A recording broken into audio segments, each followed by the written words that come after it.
Okay, welcome back to your black belt patterns tutorial for the pattern Baek, the third of the black belt first hand patterns. And this particular pattern tends to be a big favourite of first hand black belts in competition because it does flow quite nicely. Okay, so it starts in parallel ready stance, Narama Jumbi Sogi. Okay, and your first move is stepping your right leg back into right L stance with the high section knife hand checking block.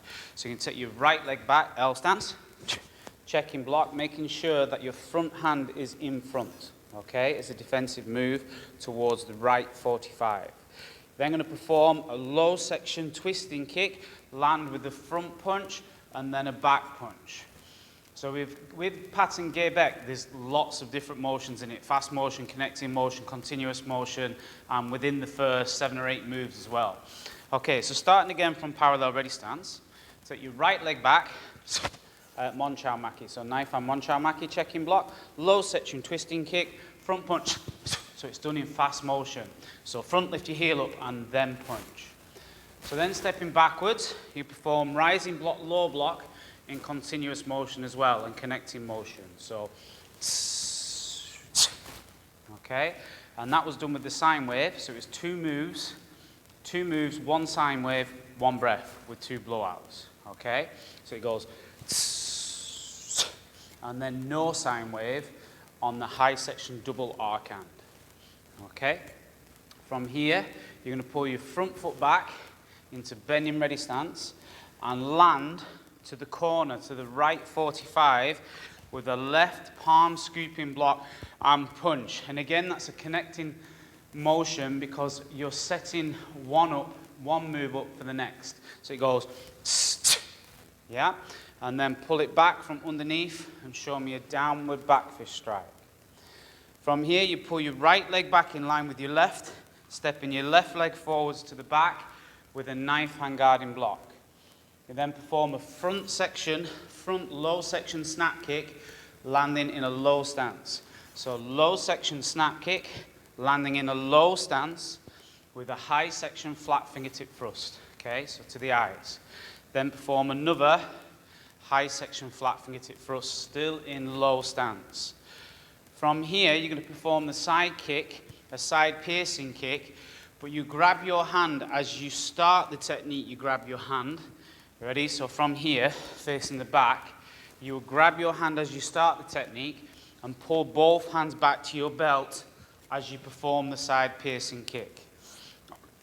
Okay, so from here, you grab your hand as you perform the kick, pull it back to your belt, land with your foot about a shoulder's width away from your left leg, and show me a forearm guarding block to the front. Then you're going to pivot all the way around, forearm guarding block again, and then pivot all the way around, knife hand guarding block, making sure you're moving in the same direction every time. Then you're going to pull your left leg into sitting stance, in and out, with a right 9-shaped block. From here, you're going to pivot on your left foot all the way around to face the back and show me a low section outward knife hand block down to your knee. From here, you're going to perform a midsection turning kick and then a high section flying side piercing kick. And when you do your turning kick, you land with your foot about shoulder width in front of the other foot, and you should go straight into the jump flying side piercing kick with as little preparation as possible. Okay? And then you finish with a twin punch. So it goes middle section turning kick, land, straight into the jump side piercing kick, land, twin punch to the eyes, no sine wave on the high section double arc hand, and then bend your knee, sine wave the upset punch. From here, you're going to step turn into a front elbow strike. So bring your foot into the central line on the ball of your foot, bring the other foot into the central line, and step out, front elbow strike to the front. From here, jump forwards into X stance, high section reinforced Dumaki, and step out, right scoop, left punch, continuous motion.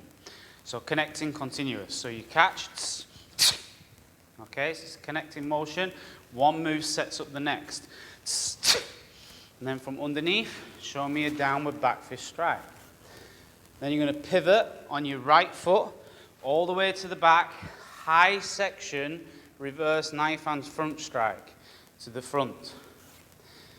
Now you're going to perform a midsection turning kick, and when you perform the midsection turning kick, you're going to shift half a shoulder's width to the left. So from here, turning kick, land feet together facing the front, or land your right foot just behind your left foot, and then step out to the front, okay? So from where you were, from your high section, ready, you're going to step to the left, half a shoulder width, kick, land with your foot behind, and then step your left foot out to the front and twin punch. From here, pull back into L stance with a middle section, middle knuckle punch, okay? Then from here, pivoting on this foot, on your left foot, bring your right foot round into sitting stance with a left 9 shape. First time you did that was right 9 shape. Second you do that is with a left 9 shape. From here, you do a reverse low section knife hand guarding to the left and a normal low section knife hand guarding block to the right. But again, it's in continuous motion. So it goes and fast. But again, not too fast that it messes with your technique. Okay, I'm just going to move back a bit so I don't go off camera. Okay, so then from here, I'm moving to the front into a sanmaki. So remember, it's a march. So I'm going to point where I'm going, turn my hand away, knees straight up, and drive my heel in. And then I'm going to do the same thing back again. So I'm going to point where I'm going, turn my hand away, knee up, and push my heel into sanmaki. Now I'm going to walk to the back, rising block, sine wave punch, midsection punch. Now I'm going to step turn, center, center, rising block, and midsection punch. And to finish the pattern, you bring your your right leg back to ready stance. Okay. And that's the pattern, Baek. So compared to the other patterns, there's quite a lot to it, a lot of fast motion and a lot of slow motion. But when you've done the pattern a few times, it is a lovely pattern to perform. And that's why it becomes usually the favourite of the first-time patterns. Okay, so that ends your tutorial for pattern Baek.